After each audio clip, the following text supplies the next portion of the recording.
Hi guys. So we are going to start our online classes for Indian polity for all competitive exam, particularly for the one day exams. So हमने जितने भी अभी तक पहले भी आप लोगों से मेरा इंटरेक्शन रहा है और जो लोग नए हैं उन लोगों को भी मेरा सादा नमस्कार। मैं सावन चंद्रा इंडियन पॉलिटी फैकल्टी के रूप में आपको अपनी ऑनलाइन कोर्सेज में इंडियन पॉलिटी का इंट्रोडक्शन आज प्रोवाइड करूंगा। उसके बाद हमारे कोर्स में जैसे ही आप इनबिल्ट होंगे हम साथ साथ अपनी अपलोडेड क्लासेस के साथ साथ लाइव इंटरेक्शन के लिए भी शामिल होंगे। शुरुआत करते हैं इंडियन पॉलिटी को लेकर, लेकिन उससे पहले हमारे लिए ये जरूरी है व्हाट इज पॉलिटी, आखिर ये राज व्यवस्था क्या है, why it is so important. किसी भी तरह के एग्जाम में इंडियन पॉलिटी का सबसे इंपॉर्टेंट रोल रहा है। कोई भी टॉपिक हो, कहीं भी क्वेश्चन हो, किसी भी लेवल का स्टैंडर्डाइज क्वेश्चन हो, सब में इंडियन पॉलिटिकल सिस्टम को शामिल किया जाता है। बट उससे पहले ये बहुत जरूरी है कि पॉलिटी क्या है। नाउ अगर हम केवल टर्मिनोलॉजीज की बात करें व्हाट इज पॉलिटी, सो इसका मतलब है अ सिस्टम ऑफ गवर्नेंस, एक शासन करने की व्यवस्था, एक ऐसी व्यवस्था जिसके तहत शासन के द्वारा बनाए गए कानूनों को कैसे लागू किया जाएगा, उनके निर्माण में कौन कौन से अधिकारी शामिल होंगे या वो लोग जो इस कानूनी व्यवस्था में शामिल होंगे, उन सब की चर्चा हम इसमें शामिल करते हैं। Now it is very important to understand कि आखिर इस पॉलिटिकल सिस्टम की या वो राज व्यवस्था की जरूरत क्यों है। सो अगर हम कॉमनली सेड कि व्हाट इज पॉलिटी, तो आप इसे कह सकते हैं अ सिस्टम ऑफ गवर्नेंस। हालांकि गूगल की डेफिनेशन में it is a form of government, but actual understanding के लिए हम कंसिडर करेंगे polity is a system of governance, एक ऐसी व्यवस्था जिसमें शासन की चर्चा की जाएगी। Now the question is why, आखिर किसी भी समाज में पॉलिटिकल सिस्टम की जरूरत क्या है। राजा, अधिकारी या प्राइम मिनिस्टर, प्रेसिडेंट, ऑफिस अधिकारियों की आवश्यकता क्यों रहती है। Why we need to have a polity, so we need to understand why it is very important to think कि एक अकेला अगर व्यक्ति है और कुछ लोग इसे परेशान करते हैं, so it is very important कि इस व्यक्ति को प्रोटेक्ट किया जाए। मोर इंपॉर्टेंटली हम भी जब अपनी सरकार को चुनते हैं तो हमारी उम्मीद ये रहती है कि हमारी सरकार हमारे लिए ज्यादा से ज्यादा काम करे। Even today prime minister Modi government हो या किसी और कंट्री की गवर्नमेंट हो, सभी पॉलिटिकल सिस्टम में वहां का सिटीजन इस बात से उम्मीद करता है कि उसकी गवर्नमेंट उसके लिए ज्यादा से ज्यादा काम करे। So at the end we can say to establish a welfare society, एक कल्याणकारी समाज की स्थापना के लिए यह जरूरी है कि हम एक सरकार का निर्माण करें, एक शासन व्यवस्था का निर्माण करें जो हमारी सोसाइटी को बेहतर बनाए। सो हम कहते हैं कल्याणकारी समाज की स्थापना के लिए। अब कल्याणकारी समाज की स्थापना करने के लिए अगर सरकार का निर्माण है तो सवाल ये उठता है कि सरकार ऐसा क्या करे जिससे समाज में कल्याण व्यवस्था की स्थापना हो, वेलफेयर सोसाइटी को स्टैब्लिश किया जाए और उसे आगे बढ़ाया जाए। आखिर वेलफेयरिज्म के लिए सरकार को क्या काम करना होगा और कैसे सरकार एक समाज को कल्याणकारी समाज के रूप में स्थापित कर सकती है। So we need to see the two important thing which is need guided और admin by every type of government in all over the world. सभी देश की सरकारों में सभी सरकारों की दो महत्वपूर्ण कार्य रहेंगे। The most important is peace and security, शांति व सुरक्षा। पीस एंड सिक्योरिटी, शांति व सुरक्षा, क्योंकि बिना शांति और सुरक्षा के किसी भी देश का विकास नहीं किया जा सकता। कहीं पर भी अगर हंगामा चल रहा हो तो सरकार की पॉलिसी का निर्माण नहीं किया जा सकेगा। किसी भी तरह का अगर कोई प्रोग्राम चल रहा हो और वहां पर कुछ विजिलेंट या किसी भी तरह के लोग परेशान वहां करते हैं, किसी तरह का वायलेंस डेवलप होता है, तो सरकार अपनी पॉलिसी, अपने प्रोग्राम को इंप्लीमेंट नहीं कर पाएगी। ये बहुत जरूरी है कि समाज में शांति और सुरक्षा को स्थापित किया जाए। इसके लिए सरकार के पास दो तरह की शक्तियों का निर्माण किया जाता है, एक है इंटरनल सिक्योरिटी और एक है एक्सटर्नल सिक्योरिटी।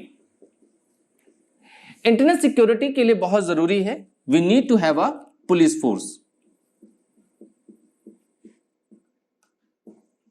पुलिस बल की मदद से शांति और सुरक्षा को स्थापित करने में आंतरिक रूप से मदद मिलेगी। जो भी आपराधिक तरह के लोग होंगे, अगर वो किसी तरह का क्रिमिनल एक्ट करते हैं, then we have a right to reach to the police force और वो हमारी सुरक्षा का वादा पूरा करती है। लेकिन बाहरी सुरक्षा की बात करें तो बाहरी सुरक्षा के लिए हमारे पास है आर्म फोर्सेस। तो इंटरनल सिक्योरिटी और आर्म फोर्सेस के रूप में, आर्म फोर्सेस एक्सटर्नल सिक्योरिटी के रूप में and police force internal security के रूप में काम करती है, जो हमारी समाज की शांति और सुरक्षा के लिए बहुत जरूरी है। गवर्नमेंट चाहे किसी भी देश की हो, सभी के पास ये दो फोर्सेस होना मैंडेटरी फॉर्मेट में होता है। बाहरी सुरक्षा के लिए सेना बल, that we call external security provided by arm forces, and internal security provided by police force. अब सवाल ये उठता है कि केवल शांति और सुरक्षा से समाज का विकास हो जाएगा? नहीं, समाज की और भी जरूरतें हैं। स्वास्थ्य, शिक्षा, रोजगार। रोजगार तो हमारा बहुत इंपॉर्टेंट मुद्दा बन चुका है। सरकार जिस तरह से आगे की ओर बढ़ रही है, एवरी सेक्टर में आप न्यूज में भी देख सकते हैं कि हमें एम्प्लॉयमेंट की रिक्वायरमेंट बढ़ती जा रही है। In the covid case we can see a number of jobs which has been lost by the many people. So now रोजगार देना सरकार की एक सबसे इंपॉर्टेंट रिक्वायरमेंट है। तो यहां पर जरूरी हो जाता है कि सरकार अपनी दूसरी ड्यूटी को भी फिलअप करे। So what is the second version is law and order. कानून व्यवस्था को बनाए रखें। सो कानून व्यवस्था क्या है, इसके विषय में हम डिटेल में चर्चा करेंगे थोड़ा सा आगे चल के। उससे पहले हम इसे एक शॉर्ट रिवाइज में देख लेते हैं कि what we are to start Indian polity. लेकिन पॉलिटी से पहले हमें अंडरस्टैंड करना है कि व्हाट इज पॉलिटी। तो पॉलिटी का जो हिंदी वर्जन टर्म है दैट इज राज व्यवस्था। राज व्यवस्था को अंडरस्टैंड करने के लिए what is to be understand by the political system. राज व्यवस्था का मतलब है अ सिस्टम ऑफ गवर्नेंस, शासन करने की व्यवस्था, जिसके तहत हम बात करेंगे कि सरकारें कैसे काम करती है, सरकारों के क्या अधिकार है, कानूनों का निर्माण कैसे होगा और कैसे उन कानूनों को लागू किया जाएगा। क्यों जरूरी है ये शासन व्यवस्था? इसलिए जरूरी है ताकि समाज में कल्याणकारी समाज की स्थापना कर सके। सरकार की ड्यूटी रहेगी कि वो समाज में वेलफेयर प्रोग्राम स्टार्ट करे, समाज को बेहतर बनाने का प्रयास करे, कमजोर से कमजोर वर्ग, वल्नरेबल सोसाइटी को ऊपर उठाना और सभी वर्गों को बराबर के अधिकार देना सरकार की अपनी ड्यूटी में शामिल रहेगा। Now the question is how, सरकार कैसे ये काम करेगी? सरकार की दो प्राइम ड्यूटी रहेगी, एक है पीस एंड सिक्योरिटी और दूसरा है law and order. Peace and security में वो समाज में शांति और सुरक्षा को स्थापित करने के लिए आंतरिक तौर से पुलिस फोर्स और एक्सटर्नल बाहरी तौर से आर्म फोर्सेस की मदद लेगी। Let now what is important about the कानून व्यवस्था, इसकी चर्चा हम आगे करते हैं। चलिए हम बात करते हैं कानून व्यवस्था के बारे में। सो एक ड्यूटी तो सरकार की है पीस एंड सिक्योरिटी, शांति व सुरक्षा, जिसके लिए इंटरनल सिक्योरिटी के रूप में पुलिस फोर्स और एक्सटर्नल सिक्योरिटी के रूप में आर्म फोर्स काम करेगी। The second one is most important to be called as law and order, कानून व्यवस्था। कानून व्यवस्था सभी सरकारी व्यवस्थाओं में या शासन व्यवस्था का सबसे महत्वपूर्ण अंग में शामिल है। कानून व्यवस्था के लिए सरकार के पास तीन संस्थाओं का होना बहुत जरूरी है। The first one is law making body, that to be called as विधि निर्माण संस्था। वो संस्था जिसका काम रहेगा शासन के लिए कानून का निर्माण करना। So you always to know, बहुत सारी संस्थाओं के नाम अगर आपकी जानकारी में है या फिर आप कुछ भी अगर सोच रहे हैं तो उसे हम क्लेरिफाई अंडरस्टैंड करते हैं। वो संस्था जो कानून का निर्माण करती है। तो कानून निर्माण का कार्य किसका है? That we call legislative body, और यू कैन से लेजिस्लेचर, इसे हम कहते हैं विधायिका। कई किताबों में इसको व्यवस्थापिका के नाम से भी बुलाते हैं, जो व्यवस्था की स्थापना करते हैं। सो लेजिस्लेचर का काम है कानून का निर्माण करना। भारत में दो तरह की कानून व्यवस्था का निर्माण होता है, एक सेंट्रल लेवल केंद्र स्तर पर और दूसरा स्टेट लेवल राज्य स्तर पर। तो हमारे यहाँ जो प्राइमरी हम बात करते हैं दैट इज पार्लियामेंट। सो संसद का काम है, पार्लियामेंट का काम है कि वो भारतवर्ष के लिए, पूरी कंट्री के लिए कानून का निर्माण करे और कई तरह के कानूनी व्यवस्थाओं का निर्माण करके वो अपनी शासन पद्धति को आगे बढ़ाए। अब सवाल उठता है कि बनाए गए कानून को लागू कौन करेगा? कानून बनाने के लिए बाद उसे लागू करने का काम मिलता है लॉ एग्जीक्यूशन बॉडी को। ठीक है, विधि नियमन संस्था, जिसका काम कानून को लागू करना है। और भारत में कानून कौन लागू करता है? अगर आप अखबार पढ़ते हैं तो आप देखते हैं कि संसद जो कानून बनाता है, चाहे वो खेल से संबंधित हो, चाहे वो जॉब से संबंधित हो या किसी और व्यवस्था से जुड़ा हो, कानून को, बनाए गए कानून को लागू करने का काम एग्जीक्यूटिव बॉडी का है और ये काम रहेगा एग्जीक्यूटिव के पास, कार्यपालिका का। अब कार्यपालिका कौन है, इसको लेकर कई लोगों के कंफ्यूजन बने रहते हैं। कार्यपालिका उस संस्था का काम रहेगा जो बनाए गए कानून को लागू करता है। और यहां पर दो तरह की कार्यपालिका काम करती है भारतीय व्यवस्था में। एक हम बात करते हैं पॉलिटिकल एग्जीक्यूटिव, ठीक है, पॉलिटिकल एग्जीक्यूटिव लाइक मिनिस्टर्स, ठीक है, ये पॉलिटिकल है जो स्टैब्लिश की जाते हैं। दूसरा है हमारा कॉन्स्टिट्यूशनली आप कह सकते हो, एडमिनिस्ट्रेटिव एग्जीक्यूटिव उसे आप कह सकते हो, या हमारे परमानेंट एग्जीक्यूटिव उसे कह सकते हो। आप उसे कहेंगे शॉर्ट में परमानेंट एग्जीक्यूटिव, स्थायी कार्यपालिका, and that is very important. स्थायी कार्यपालिका में आप कहते हैं सिविल सर्वेंट, वो लोग जो यूपीएससी परीक्षा या एसएससी जो पहले हुआ करती थी अब एनटीए के द्वारा की जाएगी, वो लोग जो एग्जाम द्वारा अपॉइंट किए जाते हैं एकेडमिक लेवल पे, they are to be called permanent executive. और सेकंड वन जो चुनाव के द्वारा शामिल किए जाते हैं, they are called political executive. So they are elective people और they are selective people. So ये इलेक्शन बेस्ड है, ये चुनाव आधारित होते हैं, और ये सिलेक्शन बेस्ड है, ये योग्यता आधारित होते हैं। ये दोनों बातें देखना, दोनों का मतलब चुनने से है, लेकिन ये पॉपुलैरिटी बेस्ड इलेक्टेड है और ये योग्यता क्वालिटी बेस्ड इलेक्टेड है। इनका एग्जाम होगा और ये चुनाव द्वारा आएंगे। तीसरी और सबसे इंपॉर्टेंट बॉडी रहेगी कि बनाए गए कानून जो बनाए गए हैं और उनको लागू किया गया है, इस बात पे भी ध्यान रखा जाएगा कि वो बनाए गए कानून सही है या गलत। ऐसा तो नहीं कि संसद अपनी मर्जी से किसी भी तरह का कानून बना रही हो, अपनी मनचाही सरकार के रूप में भारत सरकार कोई भी अगर कानून बनाती है तो ये जरूरी हो जाता है कि बनाए गए कानूनों की जांच हो। और यहां पर हमारे पास अगली बॉडी बनती है जिसका काम है लॉ इंटरप्रिटेशन। आप उसे लॉ इंटरप्रिटेशन भी कह सकते हैं या उसे आप लॉ एजुडिकेशन भी कह सकते हैं, जिसका सरल हिंदी शब्द है विधि समीक्षा। इस बात का ध्यान रखा जाए कि बनाए गए कानून भारतीय संविधान के अनुरूप हो, इसके साथ चलते हो, उसके साथ मेल रखते हो और भारतीय संविधान की भावनाओं को पूरा करते हो। ऐसे में इसमें हमारी एक बॉडी शामिल होती है to be known as judiciary, न्यायपालिका। सो न्यायपालिका का दो इंपॉर्टेंट रोल रहेगा। पहले तो यह ध्यान रखना कि जो कानून बनाए गए हैं वो सही रूप से बनाए गए हैं। अगर ऐसा कोई कानून बना है जो भारतीय संविधान के विरुद्ध जाता है या जनता जिसके लिए सहमति नहीं रखती, तो हमें यह अधिकार प्राप्त है कि हम सुप्रीम कोर्ट में जाकर न्यायपालिका के पास अपनी बात रख सके कि बनाया गया कानून हमारे सहमति के तौर पे नहीं है या संवैधानिक अनुरूपता में काम नहीं करते। It does not work according to the laws of the constitution.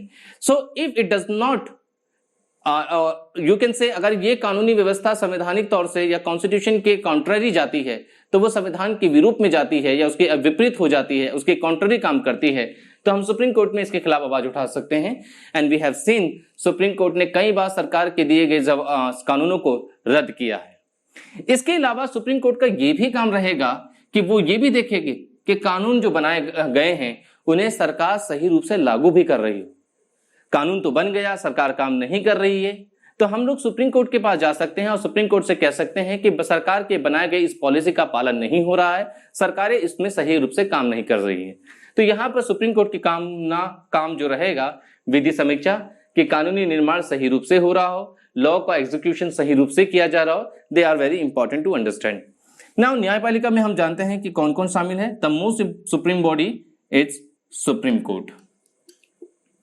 So supreme court is very important. So ये हमारा एक स्ट्रक्चर है कानून व्यवस्था में, और ये तीनों ही स्ट्रक्चर किसी भी तरह की पॉलिटिकल स्ट्रक्चर में काम करेंगे, चाहे वो अमेरिकन कॉन्स्टिट्यूशन बेस्ड हो, चाहे वो ब्रिटिश कल्चर या ब्रिटिश पॉलिटिकल सिस्टम में हो, चाहे वो इंडियन पॉलिटिकल सिस्टम के तहत काम करता हो।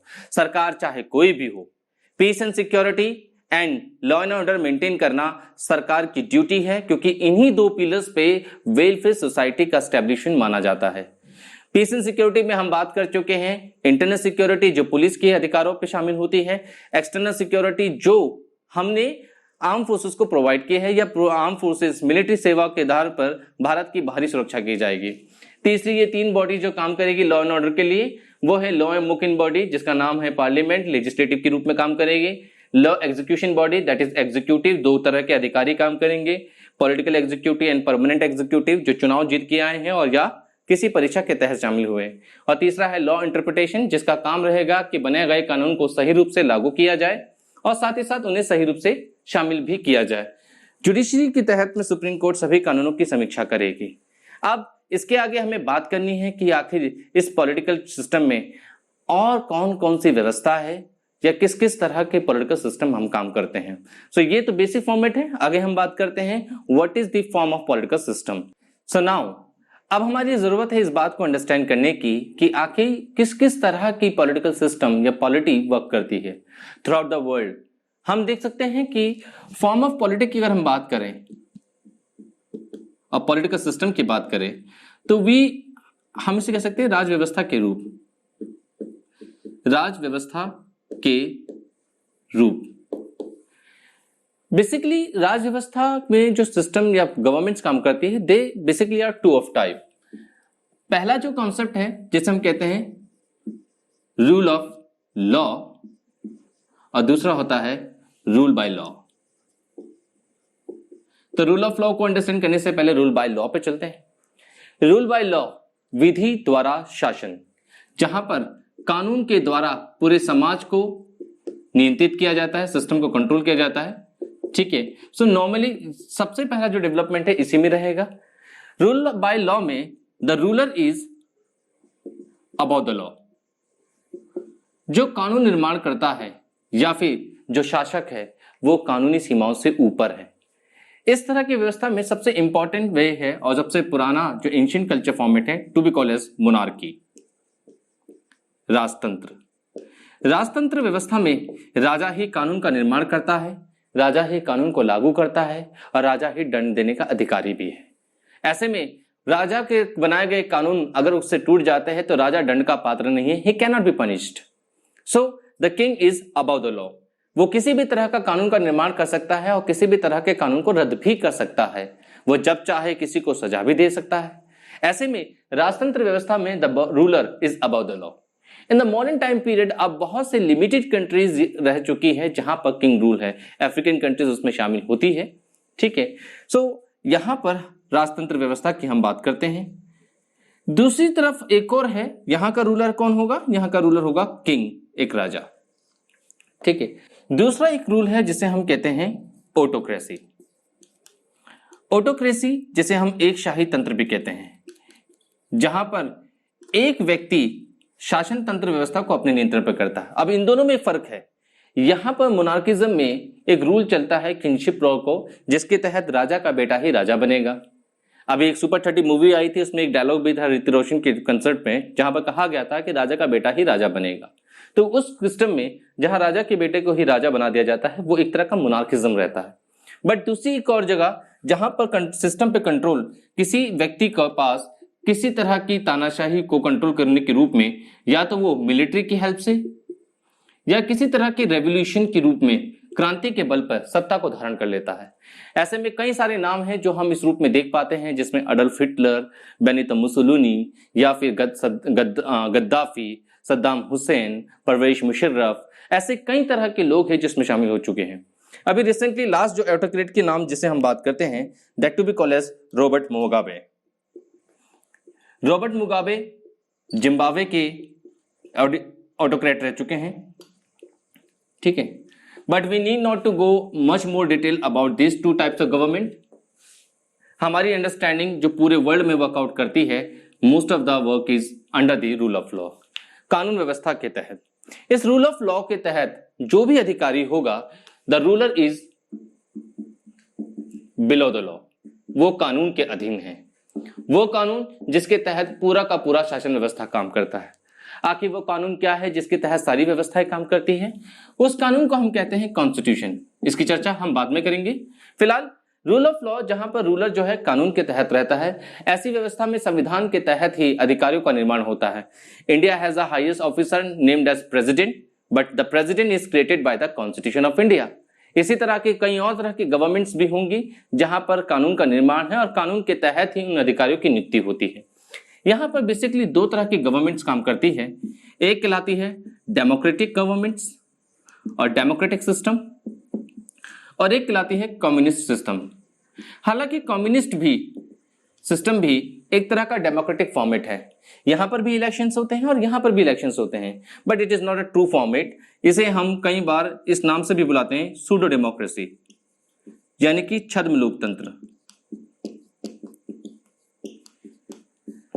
नाउ डेमोक्रेटिक सिस्टम जहां पर on the basis of election, चुनावों के तहत शासन तंत्र के अधिकारियों का निर्माण होता है। हम अपनी कंट्री की बात करें तो यहाँ प्रेसिडेंट के इलेक्शंस होते हैं, चाहे वो इनडायरेक्टली बाय द पीपल हो। प्राइम मिनिस्टर के इलेक्शंस में जो एमपीज चुने जाते हैं वो प्राइम मिनिस्टर पद का निर्माण करवाते हैं। ऐसे में भारत में चुनावी व्यवस्था है और उसी के आधार पर लोकतंत्र का निर्माण होता है। ऐसे में जनता ही शासन तंत्र के निर्माण की प्रमुख अधिकारी बन जाती है और वही डिसाइड करते हैं कि शासन तंत्र किन के अधिकारों पर रहेगा। मॉडर्न टाइम में जितनी भी गवर्नमेंट है, चाहे वो ब्रिटिश गवर्नमेंट हो, ब्रिटिश गवर्नमेंट में मोनार्किज्म का इन्वॉल्वमेंट है, हम उसे कॉन्स्टिट्यूशनल मोनार्क भी कहते हैं। US is the best example of that. India is also and many other countries जो इस लीड में काम करती है। कम्युनिज्म की लीड में काम करते हैं China, Vietnam, Laos and many others जो इस कॉन्सेप्ट में काम करेंगे। अब क्योंकि हमारी जो सिलेबस स्टडी है वो इंडियन पॉलिटी की ओर है, तो हम बात करेंगे what is Indian constitutional system, what is polity. हमारा जो इंडिया पॉलिटिकल सिस्टम है वो डेमोक्रेटिक स्टैंडर्ड पे है, लोकतंत्र व्यवस्था के आधार पर। लोकतंत्र व्यवस्था एक ऐसी व्यवस्था है जो कानून के तहत चलती है। वो कानून जिसे हम कॉन्स्टिट्यूशन कहते हैं, इसी संविधान के तहत सभी व्यवस्थाओं का निर्माण करते हैं। हमारी अगली क्लास में हम बात करेंगे इंडियन पॉलिटिकल सिस्टम के बारे में। तो आज की स्टडी में जो हमने चर्चा रखी उसमें हमने बात करी what is polity, why it is required, how it is secured, कैसे इस पॉलिटिकल सिस्टम को बनाया जा सकता है, जिसमें हमने दो तरह की चर्चाओं में शामिल की the duties of the government. The first is peace and security, the second is law and order. Peace and security में internal security and external security. Internal security is provided by police force, external security is provided by armed forces, and the second duty of the government जिसकी हमने चर्चा करी that is to be called as law and order. So law and order में क्या बात हुई थी? law and order में हमने तीन संस्थाओं के नाम लिए, legislative, executive and judiciary, that we call विधायिका, कार्यपालिका और न्यायपालिका। दूसरी हमने बात की forms of polity, political system कौन कौन से होते हैं। दो तरह की मेजर फॉर्मेट है, एक कहलाता है रूल ऑफ लॉ और दूसरा कहलाता है rule by law. Rule by law में एक ऐसा अधिकारी जो कानून से ऊपर है क्योंकि वह कानून का निर्माण करता है। ऐसे में राजतंत्र व्यवस्था या एक शाही तंत्र व्यवस्था इसमें काम करती है। It is not our subject of study, so we are not going to detail this topics. The another one is rule of law, वो व्यवस्था जहां कानून के तहत सब कुछ चलता हो। भारतीय संविधान जिसमें भारत की व्यवस्थाओं का निर्माण होता है, ऐसे ही अमेरिकन कॉन्स्टिट्यूशन जहां अमेरिकन पॉलिटिकल सिस्टम को एस्टैब्लिश किया गया है, और सभी मॉडर्न कंट्रीज में या मॉडर्न डेमोक्रेटिकल सिस्टम में या मॉडर्न पॉलिटिकल सिस्टम में मैक्सिमम सिस्टम डेमोक्रेटिक लाइंस में काम करते हैं। दूसरी तरफ है कम्युनिस्ट सिस्टम जहां इलेक्शन तो होते हैं but not of like democratic system. हमारी चर्चा कम्युनिज्म में भी नहीं रहेगी। हमारा जो कॉन्सेप्ट है, हमारी स्टडी जो सिलेबस की है वो है इंडिया से जुड़ी हुई। हमें इंडियन पॉलिटी पढ़ना है, और क्योंकि इंडियन पॉलिटी पढ़ना है तो हमें डेमोक्रेटिक सिस्टम को अंडरस्टैंड करना है। डेमोक्रेटिक सिस्टम जो रूल ऑफ लॉ के तहत है, which is totally means to the constitution, तो हम कॉन्स्टिट्यूशन की बात करेंगे। अगली क्लास में हमारी चर्चा रहेगी इंडियन पॉलिटिकल सिस्टम के बारे में, इंडियन पॉलिटी जिसका बेसिक आधार है भारत का संविधान। तो कैसे संविधान का निर्माण हुआ, कि संविधान में क्या क्या है, कितने आर्टिकल्स हैं, कौन कौन से पार्ट्स इसमें शामिल हैं, शेड्यूल्स में क्या क्या शामिल है, इन सब के बारे में डिटेल में अगली क्लासेस में आगे कंटिन्यू करेंगे। आज के लिए हम इतना ही रखते हैं। आप इस कोर्स के साथ हमारे पूरे कोर्स को कवर कर सकते हैं। ये कोर्स सभी तरह के वनडे एग्जाम को कवर कर पाएगा, एंड आई बिलीव जो मेरे से पहले भी जुड़े हैं दे नो, शायद मैं वो उन्हें मुझे अच्छी तरह से जानते भी हैं, और जो नए जुड़े हैं वो भी आप मुझसे इंटरेक्ट करते रहेंगे। समय समय पे हम लाइव क्लासेस भी आएंगे सो दैट मैं आपके डाउट को भी क्लियर कर सकूं। आज ये इंट्रोडक्टरी हम पार्ट कर शुरू कर चुके हैं। अगली क्लासेस में हम बात करेंगे इंडियन पॉलिटी और हमारे कॉन्स्टिट्यूशन की शुरुआत को लेकर। तब तक के लिए धन्यवाद, नमस्कार।